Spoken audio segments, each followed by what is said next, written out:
Good afternoon, everybody. This is in California. I am Mike Patel from Anaheim Hills, Orange County, California. It's been hot. In fact, I've been sweating. I just came from outside, finished up some things, got ready. The lights are on, and it's hot in here. AC is running. But anyway, that's not what we are here to talk about today. What we are here to talk about today is disruption in the real estate industry. Just like it's hot, I'm very uncomfortable. It's hot and I'm not very comfortable with the lighting, not complaining, but just giving you a situation. Real estate is in a similar situation. What we call real estate is in hot water right now. You might have heard about the National Association of Realtors, and everybody is talking about it. At least everybody that I know is talking about it. Of course, I'm in real estate. I talk to a lot of buyers, a lot of sellers, a lot of realtors, a lot of affiliates like lenders and escrow people and title people and appraisal people and moving companies. And there is nervousness out there. But I feel that, yes, it is good to be nervous. The situation is going to change. The whole industry is going to change forever and ever starting August 17th, 2024, because of the NAR settlement. And just to update you, if you're not aware of it, I will update you briefly.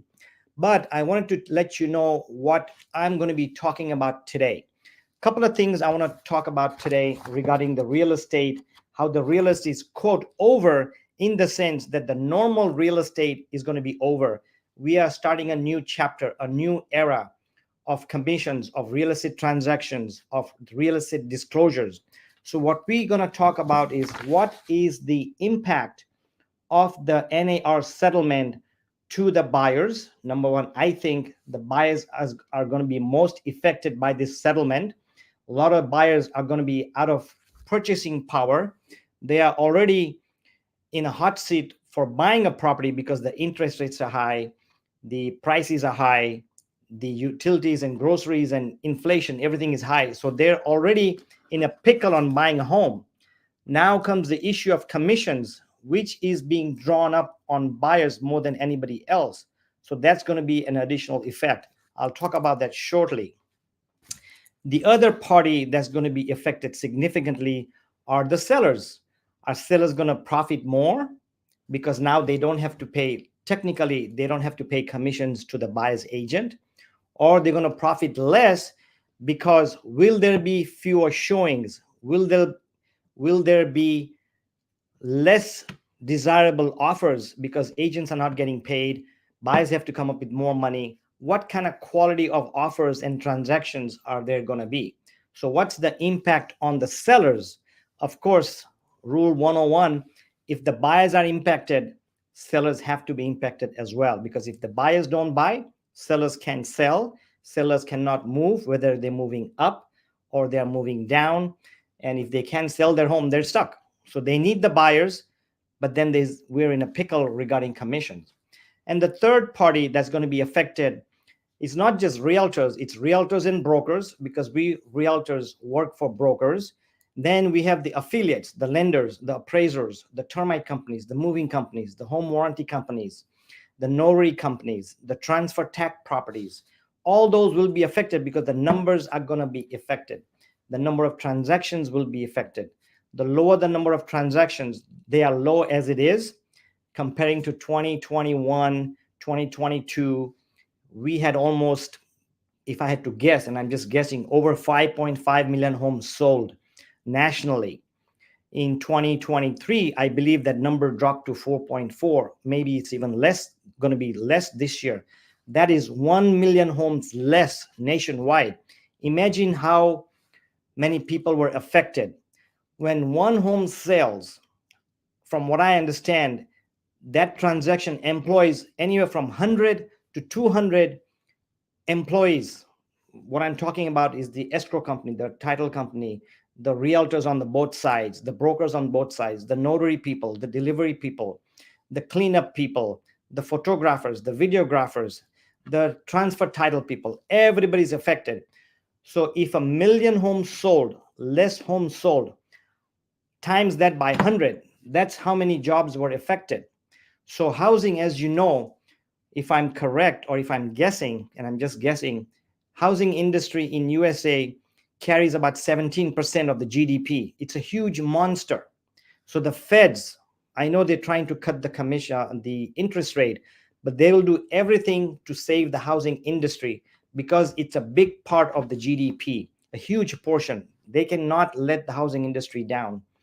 But things happen. We had this lawsuit, and we're here to talk about the lawsuit. I just kind of went off tangent here, but it's all understanding what's happening in the housing market.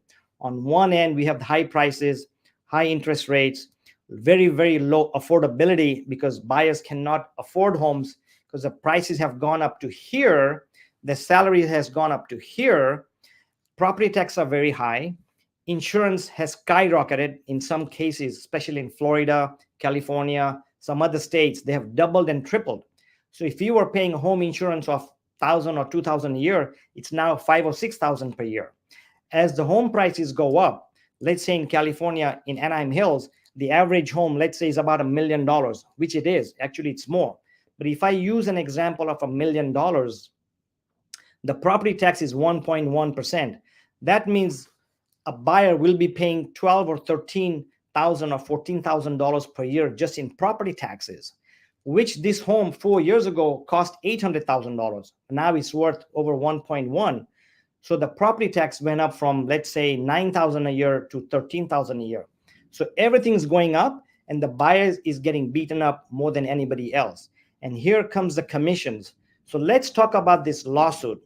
Just to brief you, the NAR and the realtors were sued by a private people, buyers and sellers, and they settled for $418 million. The main issue was that when sellers paid the commissions to the buyer's agent, they are claiming that the sellers did not know how much the buyer's agent were getting paid. And the buyers are saying that they were not disclosed upon, or they were not told how much they were making. So all this was a mess. So all that has changed. So moving forward, I will talk about it on what specific things the buyer has to do and the buyer's agent has to do when they want to purchase a home. And then we'll talk about what the seller has to do when it comes to commission. Does it have to be upfront? Does it have to be in writing? Does it have to be a specific amount? How much does the seller has to pay the buyer's agent, or how much can he pay? So we'll touch on that as we go along. The third thing we will talk about is the realtors. How much impact will this be on realtors? Now, on realtors, you have to keep in mind that there is the buyer's agents and there are the seller's agent. So in this case, if I was a buyer's agent and I work exclusively for buyers, I'm going to have a huge impact moving on because I have to rely on the commission paid by the buyer, not the seller. Those days are gone where I open up the computer, look in the multiple listing service and see that, 555 Main Street in Anaheim Hills, this house is for sale for $1 million, and the seller's agent is offering me, the buyer's agent, 3% commission. I'm happy. I go show the home. If I sell it, which has been easy selling because buyers are just buying, I make $30,000. That is changing now because now there has to be things in writing, which we will talk about shortly. So again, going back to NAR, what is NAR? NAR, which is the National Association of Realtors, is a membership organization. I can only be a realtor if I become a member of the NAR. And by becoming a member, I have access to the multiple listing service, which they guide and have some regulations on how to conduct, how to advertise, what to put, what not to put. So that's a key factor. Agents have access to the multiple listing service, and that's a major advantage of becoming a realtor. But it also has guidelines on ethics and honesty and trustworthiness, how to conduct business. So we have to follow those strict ethical codes and conduction of business code. So we follow that. So that's what NAR is, and NAR was sued from this private party of buyers and sellers and some attorneys regarding the disclosures of commission. So that's how we all got into a pickle, and we're in what we call a big mess right now. And the whole industry is changing. It has already changed. The multiple listing service is starting to change, at least in Orange County where I'm at. It's changing starting tomorrow. The guidelines, the commission structure, what they can add, what they cannot add is all changing. And August 17th, we have to follow those rules and regulations. If not, unlike before, hey, let it go, let it go. Now there'll be, for each violation, they're going to charge the agents or realtors $2,500 per violation. And from what I hear, there will be strict monitoring of these rules and regulations. So let's talk about the what I mentioned to you was about the lawsuit. So I just want to read out to you briefly so that it's coming from them and not me, what the settlement was about. The Department of Justice alleged that the very rules realtors were required to follow for decades resulted in collusion, creating artificially high real estate commissions and higher real estate prices. Most of the real estate industry, including myself, adamantly disagree with these allegations, but NAR agreed to settle to put an end to the lawsuit and limit the liability of many of its members. This settlement includes financial payments by NAR and some of the largest brokerages in the country, along with significant changes in residential real estate business practices. Here we will talk about the changes in business practices. We will touch on the thinking behind the Department of Justice new requirements, which changes, what changes to expect, and what it will all mean to consumers. So as you can see, there has been a lot of stipulation, a lot of regulations, and we have to follow those. So let's talk about moving on with the impact. What will this have the impact on? Let's talk about the sellers. What kind of impact will it have on the sellers? So let me go to a slide and show you another slide, and let's talk about that. So as you can see here, home sellers, here's what NARsettlement means for you. As a home seller, you have a wide range of choices when it comes to listing your home. Agents who are realtors are a trusted source of advice and stand ready to help you navigate this complex process and make the choice that works best for you. NAR's recent settlement has led to several changes related to broker commissions that benefit sellers, and we wanted to clearly lay them out for you. Here is what the settlement means for home sellers. And I read this out because I want this meaning to come from the NAR and the Department of Justice. And I don't want to just tell you my opinion, although a lot of things I say is based on what I understand and what I am understanding from the rules and regulations, from the changes. But I'm also trying to follow, and I am following the NAR guidelines. So the first thing that's happening is the seller, when you put the home for sale, you still have the choice of offering compensation to buyer's brokers, what we call the buyer's agent. You may consider doing this as a way of marketing your home or making your listing more attractive to buyers. So even though the stipulation is that the buyers has to pay the buyer's agent, buyers has to pay the commission to the buyer's agent, does not mean that the sellers cannot pay the commission. It's still there. But let's move on. Your agent must conspicuously disclose to you and obtain your approval for any payment or offer of payment that the listing broker will make to another broker acting for buyers. In other words, previously, as I mentioned to you earlier in my example, if I wanted to show a house or a listing, I look in the multiple listing service and I can already see that this house on 555 Main Street, listed by X company, is offering the buyer's agent 3% or 2% or 1% or whatever the fee is. Fees are always negotiable. Commissions are always negotiable. So whatever fee they were offering, I could see it up front even before I show the home. Moving on now, the buyer's agent will not know how much the sellers are going to offer the commissions. So I have to show the property regardless, because my obligation is from the buyers to pay me the buyer's agent commission, not the seller. So no longer will it be noted in the multiple listing service how much commission the seller is offering us. They could offer concession, let's say 20,000 or 30,000, but they cannot say that this is specifically for the buyer's agent. It has to go to the seller. So they cannot add any commissions on the multiple listing service. They can add what we call concessions, but those concessions are geared for the buyers, not the buyer's agent. And of course, the buyer can use those concessions to pay the buyer's agent. So that's a major change. This disclosure must be made to you in writing in advance of any payment or agreement to pay another broker acting for the buyers, and must specify the amount or rate of such payment. So previously, buyer did not know at all how much the buyer's agent was going to make commission on from the sale, nor did the seller know how much the buyer's agent was making. He or she might have known, the sellers might have known how much their listing agent was making, but they did not know. Let's say they listed the house for 6%. Was the listing agent getting 6% and the buyer's agent getting 3%, or was the listing agent getting 4% and the buyer's agent getting 2%? Nobody knew that except for the agents and the brokers. In most cases, of course, there's always variations, but moving on, the buyer's agent will not know how much the buyer's agent is going to make. If you choose to approve an offer of compensation, there are changes to how this can happen. So let's read this further. And this applies to the sellers.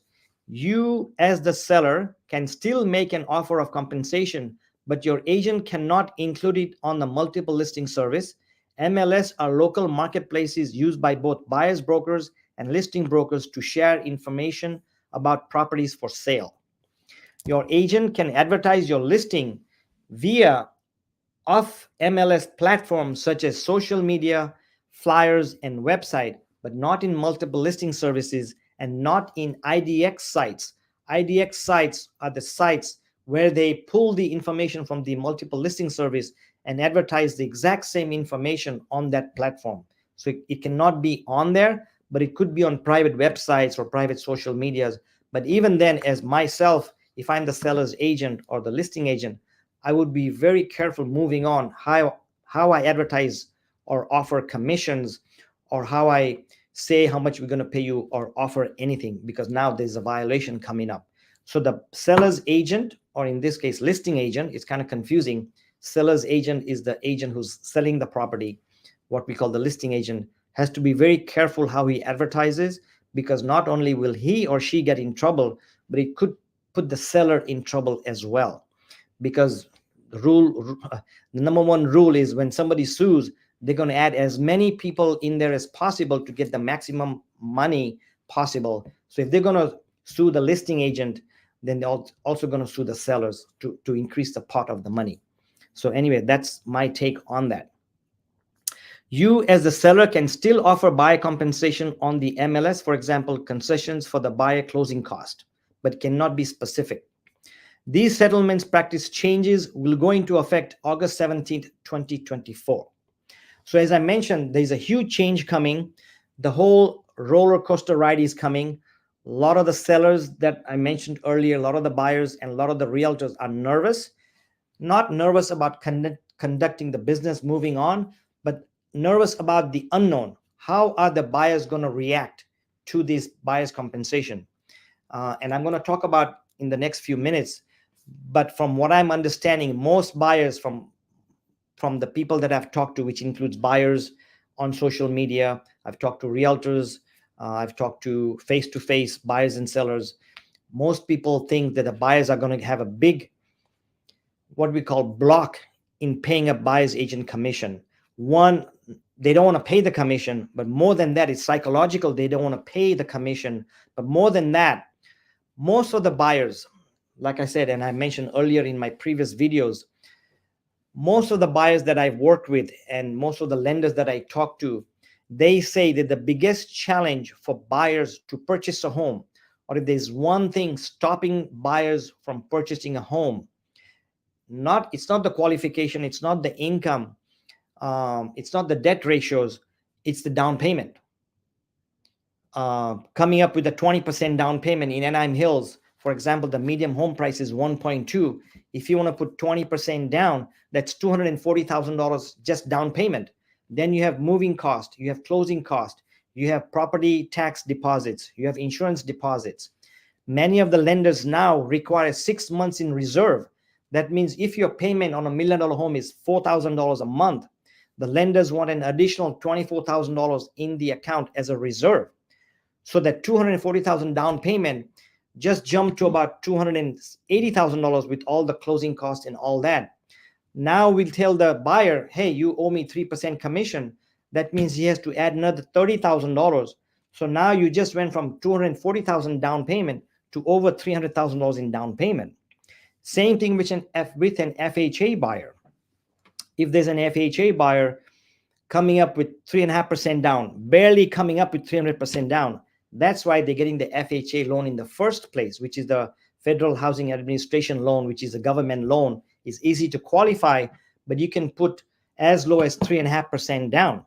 So here's the scenario. I barely come up with 3.5% down and the closing cost, which is another 2% down. Now I have to pay 3% commission. I'm totally out of buying power. So that throws me out of the purchasing power. So let me see if there's any comments here so I don't miss anything. I don't see any, so we'll move on. So that's what that was. So I'm going to change the slide. Okay, let's see. Present slides.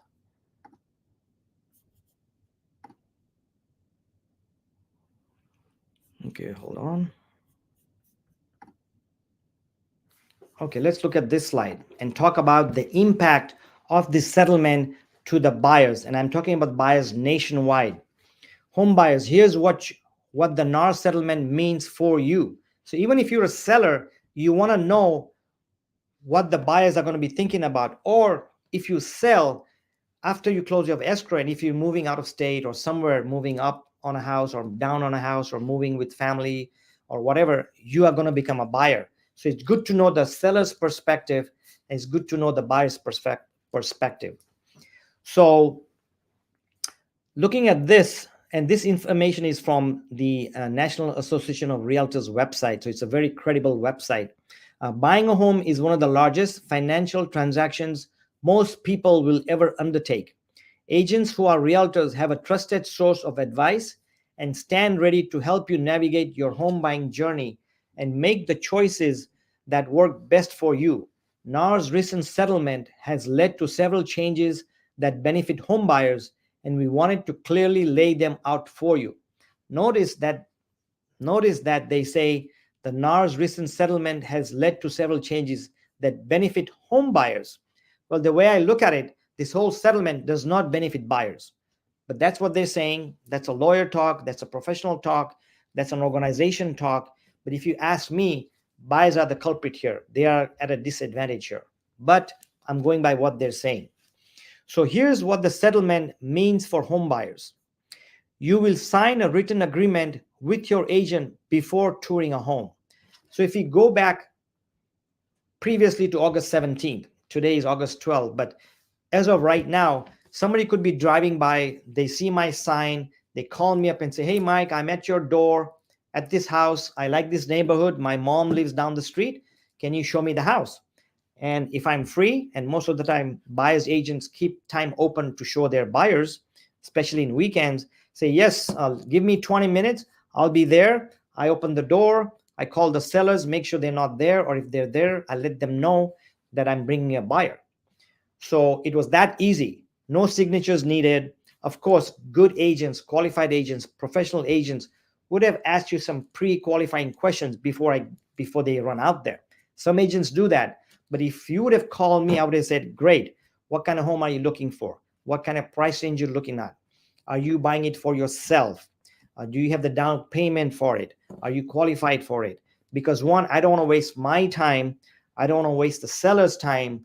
And maybe you are excited because your mom lives down the street and it's listed for $1.2 million, but you are only qualified for $800,000, then it may not be worth showing that house.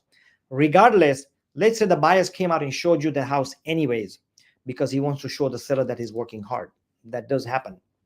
Now, move on to August 17th. If that's a scenario, August 17th, if you call me and say, hey, Mike, I saw the sign, or I saw it on my website or on social media that I posted, then the conversation is going to be different. The first thing I'm going to ask you is, are you aware of the new rules and regulations for the buyers? They may say yes, they may say no. Assuming they say no, I'm going to explain to them that starting August 17th, which hopefully that is today, I'm going to tell them that you have to sign a buyer broker agreement before we can enter the house. So what's a good time to meet with you? So I can explain to you how the process works, how the commission works, how the disclosures work, and set up an appointment. Even though they may be at the house or online, I'm going to make an appointment to meet with them, explain to them that there has to be a buyer broker agreement shown. Now, if the buyer says, hey, I just want to see this one house, I can just sign a one-party showing saying that, hey, I'll show you just this house.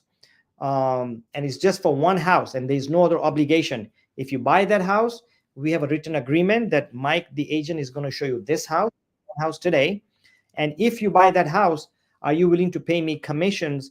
And how much the commission is going to be? Is it going to be 1% of the purchase price, 2%, or 3%? So that's how the system is going to work. So that's why it has to be in writing to even show the house, let alone making an offer and negotiating the commissions, etc. So let's move on. Let me just move this screen here a little bit. And I just want to check something quickly before I move on. Thank you. Okay, perfect. All right. So the buyer's agreement must include 4 components concerning compensation.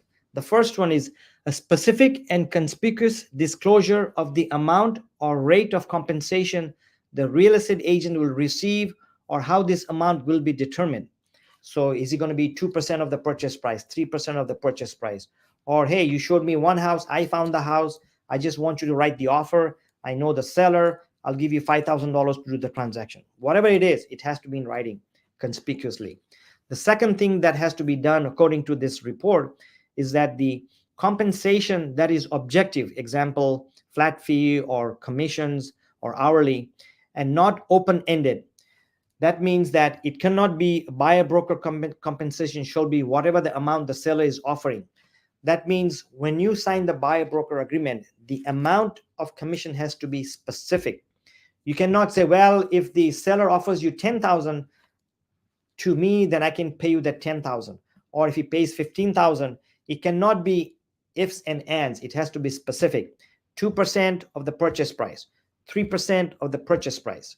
So as this example that I showed in Anaheim Hills, if the house I sell is $1 million, and if the buyer agreed to pay me 3%, then that's $30,000. It's a specific number. But let's say that house sold for $900,000, not $1 million, because it needed some work and the seller was asking too much. The house is right next to the freeway, makes a lot of noise, whatever. You agree and the seller agrees to sell it for $900,000. Then the commission is 3% of $900,000, which is $27,000. So it's a specific amount and not a to be determined amount. That is very critical to be in the purchase contract or in the buyer's agreement. The third thing is a term that prohibits the agent from receiving compensation for brokerage services from any source that exceeds the amount or rate agreed in the agreement with the buyer. So this may sound confusing, but it's actually not. So what happens is, let's say you were the buyer and I was the buyer's agent, and we had agreed that you will pay me 2%. Okay, so I show you the homes. I showed you 10 homes for the last 2 weekends, and we found one and we got the offer accepted. So now when I write the offer as a buyer's agent, I write in the contract that I have a buyer broker agreement. Here it is. I send a copy, and the buyer has agreed to pay me 2% commission, but he does not have enough down payment. So can you, the seller, offer to pay the seller 2% commission or compensation, in this case, concession to be the right legal word, not commissions, not compensation, concessions. So, but let's say that the listing agent had agreed or convinced the seller that seller can pay up to 2.5% concession to the buyer's agent. And seller was willing to do that. They have that in writing somewhere. But I'm only asking for 2%. So now, because as a buyer's agent, I asked for 2%, and I find out that the listing agent is offering or willing to pay 2.5%, I cannot get the 2.5%. That means I can only get the 2% and not the 2.5% commission. So that extra 0.5% commission, if they agree to pay, the concessions to the buyer gets the 2.5% of $1 million. Let's say it's $25,000. I get $20,000 compensation or concession from the buyer. So the $5,000 balance, the buyer has to keep that. I cannot go back and say, hey, buyer, sellers gave you $25,000 in concession. I want that extra $5,000. No, you can't do that. Whatever the buyer agreement is, it cannot exceed that. But on the other hand, I've always mentioned that everything's negotiable. The commission can be negotiated down. So let's say the house you really like is $1 million and there were multiple offers and you ended up buying it for $1,050,000. And they're not going to do any repairs. They're not going to pay any closing costs, etc., etc. And the buyer say, hey, Mike, I really like the house. Give me some slack. Can you help me out? I could reduce my commission. Of course, my broker has to approve it to 1.5% of the purchase price, which is an advantage to the buyer. So I could negotiate down, but with the new regulations, I cannot negotiate it up once I have a buyer broker agreement signed. So that's a big change. And we have to be very careful because this stipulation, this practice is going to be monitored. And for every violation, and I'm saying it to you because I'm also saying it to myself, every violation is $2,500. And that's a lot of violation because for me to make $2,500, I have to earn $3,000 or $4,000 to net $2,500 after taxes, after broker fees, etc. So that's a big chunk of money to get a fine on. And me as an agent, I don't want to be fined, and I hope a lot of other agents feel the same way and learn the new regulations, become updated with the new regulation, which benefits mostly the buyers and the sellers. So let's look at the fourth point here. And also, if you're watching live, if you have any questions, please comment below. I'll try to look at the comments. Or if you're looking, or if you're watching this video after the live, if you have any comments on what's happening in your neighborhood, what's happening if you're out of state or different state, what's happening, what are the stipulations, because I follow the Pacific West Association of Realtors, which I'm a member, and the California Association of Realtors, and the National Association of Realtors. So there are 3 boards that I follow. So different counties, different state have different regulations. So if there's other regulations, let us know so that we can learn and other viewers like yourself can view. So please comment, please share your thoughts or any opinions or anything you don't agree or agree. We would like to know because I'm learning it as it is, because all this is brand new stuff. The lawsuit got settled in March or April in 2024. This is only August. And in 4 months, they've had monstrous changes in rules and regulations. And the changes have been coming slowly and changing every 2 or 3 days. So us as professionals, as realtors, are trying to keep up as much as we can, despite that things are changing by the day. It's August 12th today. And I've told you some things that could change by August 17th. Who knows? We don't know. It's up to the NAR and the CAR, in my case, California Association of Realtors, and for the board of realtors that I belong to, which is the Pacific West Association of Realtors. So comment below on your local neighborhood, what's happening. Be glad to hear it. So that is the impact that buyers going to have.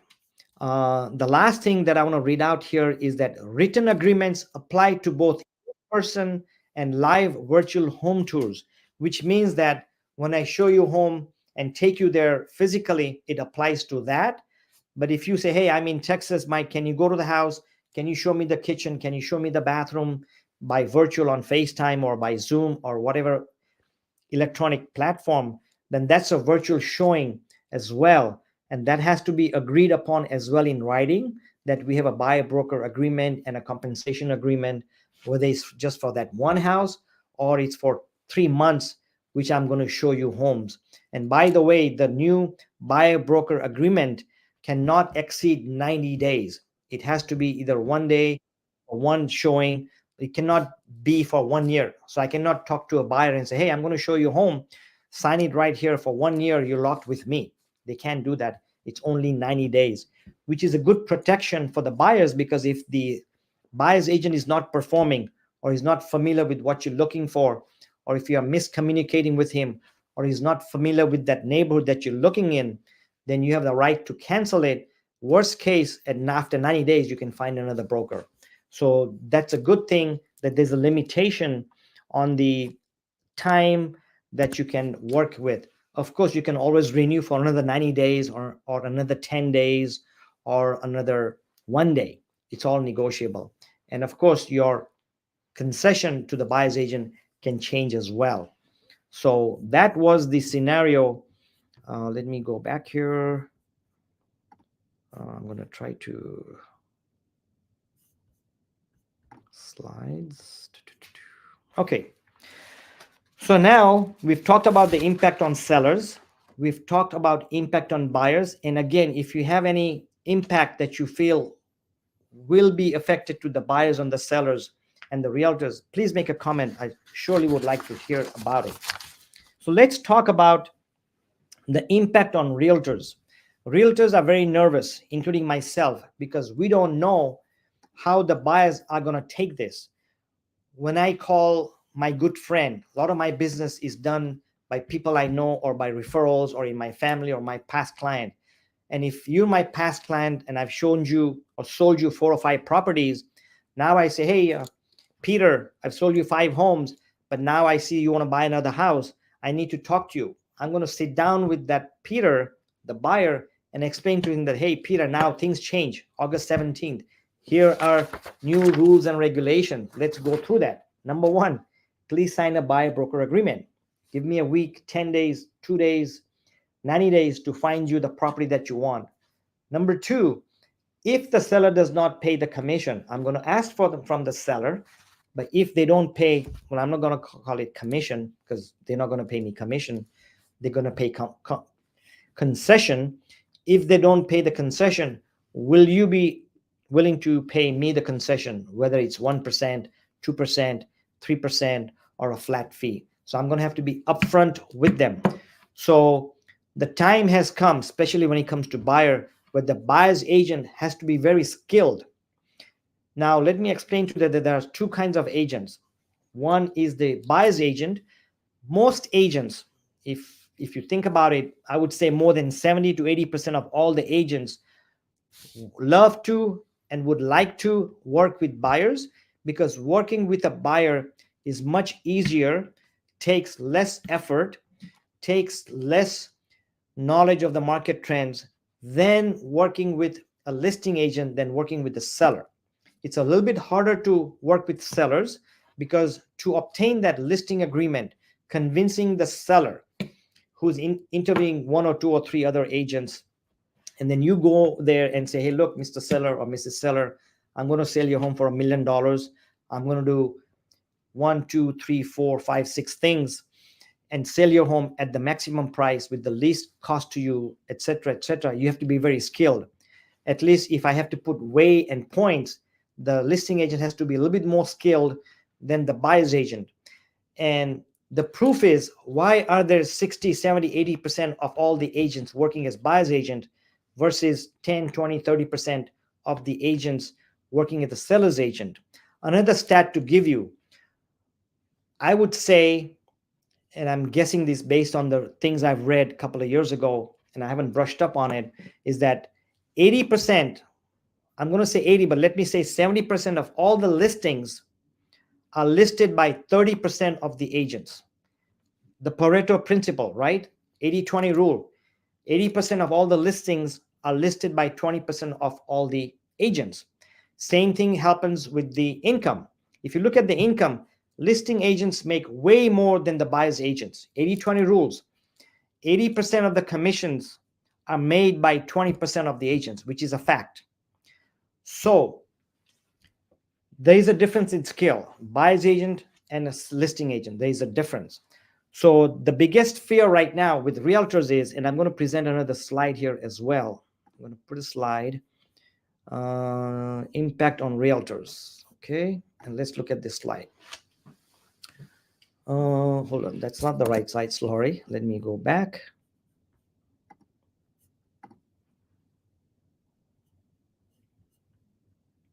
It should be this one here. Just give me one more second. Let's go back to this slide. Let's see here. There you go. Sorry, I was not pressing add to stage. Sorry about that.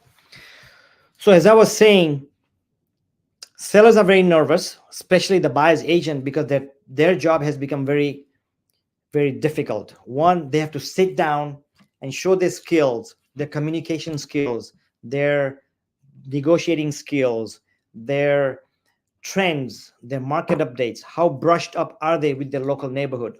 Are homes selling in 10 days? Are homes selling over list price? How much below are the homes selling? Do they know the stats? If not, they're going to have to learn. And most of them don't, based on the facts that I gave you. So they are nervous. The other thing that is a fact is that if you look at the statistics, back in the day in 2020, 2021, when I mentioned that there were almost 6 million homes sold, peak of the time where homes were selling like hotcakes, there were 20, 30, 40, 50 offers on homes. Agents, buyer's agent made a lot of money. And there were 2.2 million realtors at that time. Fast forward to August 2024, from what I read a report a few months back, there are about 1.4 to 1.5 realtors left from 2.1. So there's a drop of 700,000 realtors. Now there's a prediction from the real estate industry, real estate gurus, realtors talking to other realtors. There's a prediction that 1.4 to 1.5 number of realtors left may even drop to maybe 1.2 in the next 6 months. January is renewal for the membership fees through the NAR and the CAR and the Pacific West Association of Realtors and other fees. A lot of agents will not renew. So I expect to see a big drop in January in the realtors out there. If I had to guess, based on the conversations, the analytics, the analysis, and the predictions of what's happening in the real estate market, I would guess about 1.2 realtors will be left. But the good news is these are the strong realtors. These are the realtors that have endured. These are the realtors have been in business 5, 10, 15, 20 years. I've been in business 25 years. I've seen the 2008 market crash. I've seen recessions. So we've gone through this. We know how to handle this. So the good news is, yes, there are less realtors, but the realtor that you talk to will be skilled and good in communication. Because the biggest complaint I hear as a realtor myself is that you realtors are useless. All you do is open doors. You guys are taxi drivers. You don't know what you're doing. All you want is your 3% commission. That's all we hear, which is fine. As salespeople, we have to hear that. Some of it is true, some of it is not true, but it is what it is. So what I was saying is that once the remainder of realtors that are there, you will get a better service, at least I hope, than what you have gotten. Because I understand that us realtors don't have a very good reputation. After all, we are salespeople. We've been compared to salespeople. I put a TikTok video a few days ago and did the same TikTok video, 3 minutes, on buyers wait, don't buy now. And the issue I put was that buyers will have to pay commissions. And the backlash I've gotten on it is huge. Most people are saying that you guys are taxi drivers. You want 3% commission. You don't do anything. There's no way in HELL I'm going to pay you guys 3%. I'll go to the seller direct. I'll call my lawyer, see the house directly myself with the seller, call an attorney and do the writing. That's what they're saying. So it's going to be rough, and we're prepared for that. But that's okay. We can handle that. But I wanted to offer you what is the value that real estate will give you. And I want to talk about that because, yes, a lot of realtors are going to be out of business, but a lot of realtors now are going to have to give you a lot of value for what they want to earn, 1%, 2%, 3% of the purchase price. So let's look at some of the things. When you use a real estate agent, they help you with things like navigate legal details, including managing attorney reviews, filing required state and federal forms, and knowing contract inside and out. Contracts in California, when I write a contract today, it's about 20 pages just to make an offer. 20 pages. That's a lot. Then you have all the disclosures, and there's about 15 to 20 disclosures, each with 4 or 5 pages. So we have to be familiar with all this jargon. The second thing is that they have to understand financial complexities such as mortgage rates and terms, appraisals and inspections, and coordination with lenders. Because if a loan doesn't approve or if something happens, how are we going to handle this? We have to tell the buyer or the seller, explain to them what's happening while the escrow is going through. The other thing they mention is that they have to uncover community elements like property taxes, public property information, price trends, and neighborhood details for us to convince you to offer them an X amount. On $1 million home, do you want to offer them $900,000 or you want to offer them $1,050,000 because there's 5 offers on there? How should you offer? Why should you offer? What makes this offer strong? Your realtor can tell you and advise you and guide you. And of course, the bottom line is you make the decision when it comes to buyers. When it comes to sellers, without a realtor, for sale by owners, homes sell for about 26% less than agent properties. Yes, that is the statistics. That means on the backlist that I talked about, a lot of them said, well, I don't need a realtor. I'll sell it myself or I'll buy it myself. For sale by owners, net 26% less than selling it with an agent and with paying a realtor fees. So there's a value that they bring. They know what they're doing. They know how to keep the transaction sticky. Because what happens in a transaction is there's a buyer, there's a seller. There's a buyer's agent, there's a seller's agent. And there's a lot of emotions right there. A lot of emotion. There's a wife and husband fighting or the 2 brothers fighting. One wants to move, one doesn't want to move. One wanted $1 million and you agreed on 950. So there's a scuffle that we have to agree with or handle that emotionally. Then we have the loan issues. We have the appraisal issues. There's repair issues. Buyer wants it fixed, asking for the seller credit. And we have to convince the seller's agent to give the buyer's agent credit. And we have a hard time fighting that. And there's so many things. There's 20, 30 people. We have to stick them together. So that's why you need a professional realtor. So you have to do things like make sense of all the legal aspects of buying or selling a home. The next thing is become a financial expert and learn local tax codes and policies. What the tax code is in Orange County may be different than in LA County, even though LA County is only 30 minutes away. So when I sell a house in Orange County versus one in Los Angeles County, there's 2 different property taxes. So when I tell the buyer that, hey, your estimated payments are going to be that, I better know the property tax amount because that makes a difference. So you have to know all that. Then it says that when you don't use a real estate agent, the coordinate inspections and appraisals without training or knowing the best people. We know the inspectors. We know what they point out. We know what the state requirements are. At least most of us do, and most of us know most of the requirements. We are not professional inspectors, but we know whether a smoke detector is required or not, a smoke detector, a carbon monoxide detector, the toilet tanks, what is the flush capability, how many gallons, the garage door, does it have to be self-closing or not? We know some of those rules and regulations where some of the buyers and sellers may not know, so we have to guide them through that. Learn local neighborhood trends and learn local negotiating trends and the market. Of course, is the market going up in this neighborhood versus neighborhood down near the freeway? Is the neighborhood going down because it's gated and the association is now $600 a month when it was $300 a month a year ago? So is that having an impact? So little things agents has to know. Then it says here, write your offers to outshine all buyers. As sellers, evaluate all details of each offer beyond just the price. And as you know, when you write an offer, there's the price, there's terms and conditions. Do you want closing cost? Do you want repair cost? Do you want to close in 15 days? Do you want to close in 30 days? Do you want to sell the house first and then buy this property? So is it a contingent sale? All these details we have to know before we sign the contract. And as agents, we have to bring it out to you, whether you're the buyer or the seller. And of course, negotiating with the buyer, the seller, and or the agent. All this stuff has to be negotiated. And then accept your home likely will sell for less. Statistically, most sellers want to list it high because they say, well, let's leave room for negotiating. So that's where your realtor comes in and your marketing comes in. It has been a very hot market last few years. It is slowing down. So a lot of the homes sold over list price, but now a lot of the homes are selling under list price. So the trends are changing. If homes sold 1 or 2% above list price, now they're selling 1 or 2% under list price. Of course, that'll vary depending on the city and county and state you're in. And also it varies during the season. I'm sure in Montana or some other states where it snows, home sales drop and maybe the prices will drop.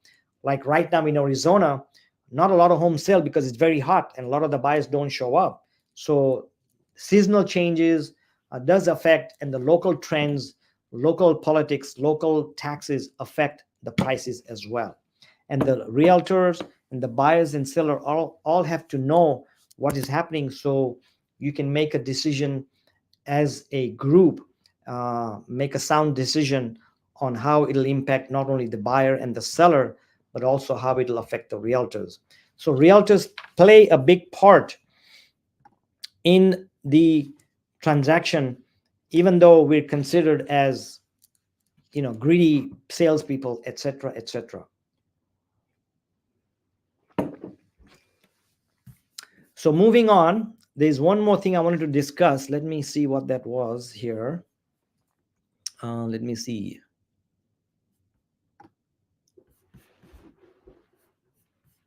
I'm not going to use charts anymore. But what I want to further discuss is, by the way, don't forget to make comments. What's happening in your neighborhood, your taxes, your prices, your number of realtors, what's going to happen? Are they going to be more realtors or less realtors? Let us know so we can all learn from each other. The other impact that is going to have, that's going to happen is, how long is this going to affect the time it takes to sell a home, the time it takes to prepare a home for sale? Because it's going to take more paperwork. It's going to take more regulations. If I'm a buyer, and before it, like I mentioned earlier in the example, if I got a sign call, and if you're waiting there, I could call the listing agent and say, hey, I have a buyer. I want to show it in the next 10, 15, 20 minutes. Worst case, we can wait for an hour. And the listing agent would call the seller and say, hey, seller, Mike, the agent, is going to bring a buyer and blah, blah, blah. I can show the house. Now it's not going to happen. I may not be able to show the house till next day, because before I show the house, I want to meet with the buyer. I want to have him sign a buyer's agreement. I want to make sure, of course, I'm on commissions. Of course, I'm a salesperson. I want to be paid if I show the home, whether it's 1%, a flat fee, or 2%, or 3%, whatever it is, I want to get paid. So I want to negotiate with that buyer and have that in writing. Then, because I don't want to waste your time, my time, seller's time, anybody's time, I want to make sure that if I do sell that house or show that house, I want to make sure this buyer is qualified. So unless I talk to his lender or her lender, or unless they have an approval, I am not going to show that house. Because why should I show a house if he's not qualified? I'll give an example. 2 months ago, I was at my office and this buyer called me from my internet. He saw my Google review and he called me up and said, hey, Mike, if you have time, I want to see this house in Chino Hills. I'm in Anaheim Hills. Chino Hills is 30 miles away, which is okay. And he was desperate to see the house. And I said, well, before I show the house, can I ask you a few questions? And I started asking him some questions. Why do you want to move to Chino Hills? Can you wait to see tomorrow? Have you talked to a lender? How much down payment are you? And I was asking this in a nice way, conversation way, so that I understand what the buyer is. In about 10, 15 minutes, he insisted that I show him the house. So I said, great, I'll show you the house, but you have to talk to my lender, because he had not talked to his lender, or he did not talk to the lender. He's coming from out of town, moving to Chino Hills area, which is in Riverside County. Talk to my lender. Luckily, my lender answered the phone, talked to him, and within 45 minutes, my lender calls me up and says, Mike, don't waste your time showing a home, because he gave me 3 reasons based on his conversation with this buyer who insisted seeing the house in Chino Hills on a Saturday at the spur of the moment. He wants to see it. He even got a little bit aggressive with me, telling me why I was asking him so many questions. The bottom line, my lender found out, is, number one, he was going through a divorce and he had a bankruptcy 2 years ago, and he filed a bankruptcy for the sole purpose of his wife not getting half the share, whatever. Number one. Number two, because of the bankruptcy, his FICO score was 608. there's no way he's going to get a loan with that kind of FICO score. And number two, he did not have the down payment that he wanted because the down payment was locked because of the divorce situation. He could not withdraw a certain amount. That's what the lender found out. And that the lender was awesome because he found out these three things within a few questions. So here's a buyer who called me excited. I want to see the house, $800,000. He even gave me a price. And we find out that number one, he had a bankruptcy, so he can't get a loan. He has a FICO score of 608, which is very difficult to get a loan, maybe an FHA loan with very high points and interest rate. But at the same time, his down payment was locked due to the divorce situation. So there was no way he was going to buy the house. Even if he liked the house, he could not buy the house. So I saved a lot of time of the seller, of the seller's agent, my time, and everybody else. And on top of that, I saved gas. I'm helping the environment. I saved an hour's worth of drive. So that's a good thing I did, if I should say, and tap myself on the shoulder. A good one on the environment. So things are changing. So what I was getting to when I was mentioning this, things may slow down a little bit. So instead of home selling in 3 or 4 or 5 days, it may take 10, 15, 20 days, because moving on, and I hope all realtors do that, and I'm going to do that, is I'm going to have a conversation, an interview with the buyer, have them sign a buyer broker agreement, have them sign a commission, how much they're going to pay me. I will make sure that there's a approval letter approved from a lender, and until and unless I get that approval letter in my hand, in my email, I'm not going to take them out. And I hope other realtors do that as well. So that means that we're not showing homes like an open house. You do an open house and they say, oh, guess what? Realtors tell me I got 100 buyers come in. I have 50 buyers come in the weekend.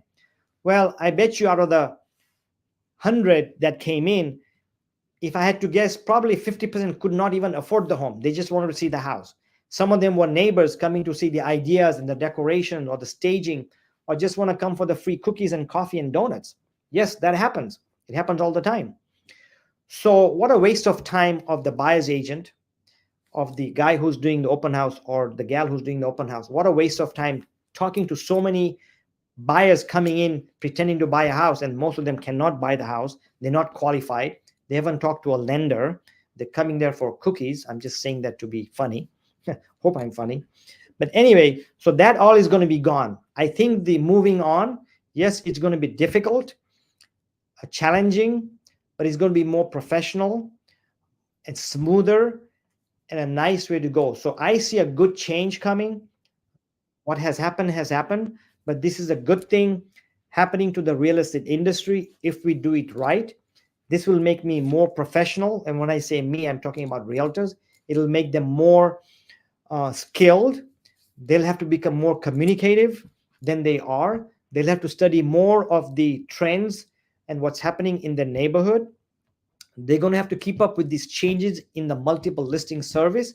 There has always been changes in the multiple listing service, but most agents didn't care. They just went along with it. They wrote the offer, and then whoever the better agent was called the other agent. Hey, Mike, you forgot to check this. You forgot to sign this document, and we signed it. Moving on, agents are going to have to be skilled. They're going to have to know their changes.